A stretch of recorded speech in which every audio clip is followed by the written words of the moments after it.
guys, welcome back to TJ's Model Trains and day 9 of 25 Days of Christmas with TJ 2024.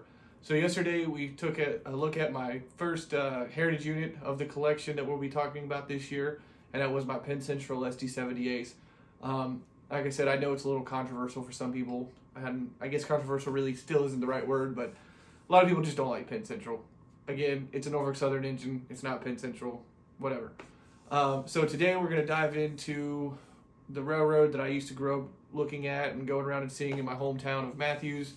And this engine was actually the very first engine that I ever bought myself as a Premier model when I got back into the hobby. So it was the most expensive, nicest, coolest thing I ever bought in the train hobby for myself. I think I've had it now 3 years. It has been in every year so far of 25 Days of Christmas. It'll be its third appearance. But this summer, it actually got a complete makeover. It looks completely different. I think it looks better in my opinion, and just makes it a little bit more unique that it is the first engine I ever bought for myself, and I've now done so many different things to it. But we're going to keep continuing on with the modern era stuff here over the next couple days. You'll see some rolling stock changes here and there, but I'm trying to make it a little bit more streamlined than I have in the past, and not having stuff just stacked everywhere which way and falling over boxes. But let's go ahead and dive into this engine for today, and we'll see you guys tomorrow for day 10. So the engine, like I said, today is the very first Premier engine I ever bought myself. I used to see this era of engines come rolling through my hometown quite often, and I think it's just a really cool, timeless engine. Really dig how it looks. Unfortunately, well, I guess oddly, the engines are no longer part of this railroad. They were all sold off, but I guess through purchases, they are now actually back to being part of this railroad. This particular engine actually did get repainted, but it does retain its same number that we have, or for the model I have. But let's go ahead and pull this one out of the tunnel. We'll take a closer look and talk about it some more.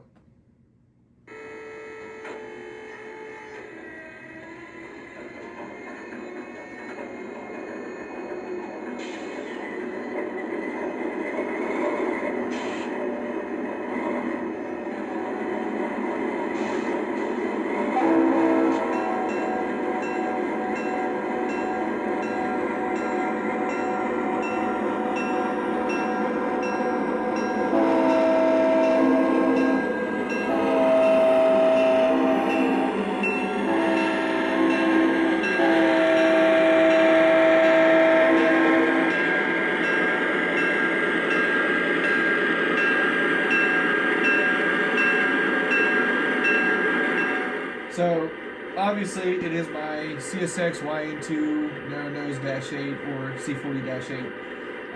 As you can see, this engine did get a makeover. It has fixed pilots, extended handrails. It's been weathered. I think it just makes the engine that much better. I absolutely love it. I will never get rid of this one. It's been part of the collection now for going on 4 years. And I just absolutely love how it looks, and it just reminds me of the stuff I saw when I was a kid. Now, what I was mentioning is this was actually sold to main MEC, whatever, Pan Am.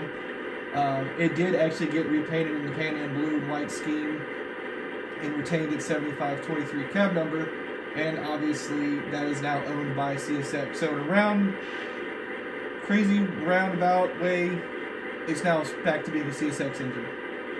Obviously, it's still under the MEC banner or whatever, but it obviously is owned by CSX.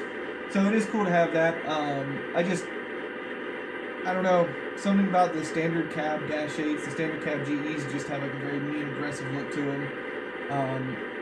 One that I've always liked. I actually have a couple of variations or different railroads of the same engine in my collection, and I just don't think you can beat it. I know a couple of people disagree and think the wide cabs look better, but I like the narrow noses.